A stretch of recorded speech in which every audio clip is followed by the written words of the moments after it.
Hello बच्चों, let's read this question. This question says that which of the following is not seen in hemichordates. तो basically इस question में हमें चार option given है और हमें बताना है कि इन चारों ऑप्शन में से ऐसा कौन सा ऑप्शन है जो कि हमें हेमिकॉर्डेट्स में देखने को नहीं मिलता। अब अगर इस क्वेश्चन के मैं की कॉन्सेप्ट की बात करूं तो इस क्वेश्चन का जो की कॉन्सेप्ट है वो है बच्चों phylum Hemichordata. Let me right it over here. It is phylum Hemichordata. अब सबसे पहले तो देखो जो फाइलम हेमिकॉर्डेटा के मेंबर्स होते हैं ये कैसे होते हैं, तो ये होते हैं बच्चों वॉर्म लाइक। साथ ही साथ ये कैसे होते हैं, ये होते हैं मरीन। राइट, अब हम फाइलम हेमिकॉर्डेटा के कुछ कैरेक्टर्स के बारे में बात करेंगे। तो सबसे पहले तो इनकी जो बॉडी ऑर्गेनाइजेशन होती है वो कैसी होती है, वो होती है बच्चों organ system level of body organisation. इनके अंदर हमें कौन सी सिमेट्री देखने को मिलती है, तो इनकी जो सिमेट्री होती है वो होती है बच्चों बायलेटरल सिमेट्री।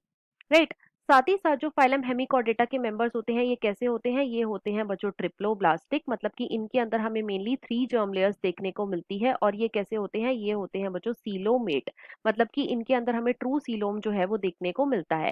राइट, अब जो फाइलम हेमिकॉर्डेटा है बच्चों, इनकी जो बॉडी होती है ये 3 पार्ट्स में डिवाइडेड होती है। कौन कौन से? फर्स्ट पार्ट को हम बोलते हैं proboscis. First is proboscis. Second जो पार्ट होता है उसे हम बोलते हैं कॉलर। और जो थर्ड पार्ट होता है उसे हम बोलते हैं ट्रंक।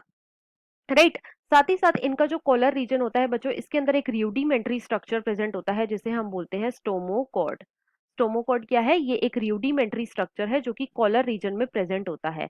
अब जो हेमिकॉर्डेट्स होते हैं बच्चों, इनके अंदर जो सर्कुलेशन होता है वो ओपन टाइप का होता है और इनका जो एक्सक्रीशन होता है वो होता है बच्चों प्रोबोसिस ग्लैंड के थ्रू। प्रोबोसिस ग्लैंड के थ्रू इनका एक्सक्रीशन होता है।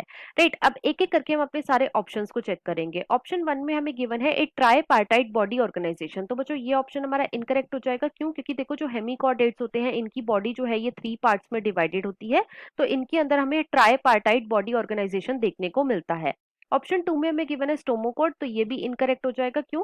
क्योंकि जो हेमिकॉर्डेट्स होते हैं बच्चों, इनका जो कॉलर रीजन होता है उसके अंदर रूडिमेंट्री स्ट्रक्चर प्रेजेंट होता है जिसे हम क्या बोलते हैं, जिसे हम स्टोमोकॉर्ड बोलते हैं। तो इसीलिए ऑप्शन टू भी इनकरेक्ट हो जाएगा। ऑप्शन थ्री में हमें गिवन है ट्रू नोटोकॉर्ड। तो बच्चों ये ऑप्शन हमारा बिल्कुल करेक्ट है। क्यों? क्योंकि देखो जो ट्रू नोटोकॉर्ड होती है ये हमें हेमिकॉर्डेट्स में देखने को नहीं मिलती। राइट, तो इसीलिए हमारा ये ऑप्शन जो है ये करेक्ट है। ऑप्शन फोर में हमें गिवन है प्रोबोसिस ग्लैंड, तो ये भी इनकरेक्ट हो जाएगा। क्यों? क्योंकि जो हेमिकॉर्डेट्स होते हैं बच्चों, इनका जो एक्सक्रीटरी ऑर्गन है वो क्या है, वो है proboscis gland.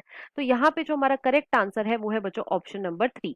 So the final answer of this question is option number 3. I hope you understood it well. Best of luck.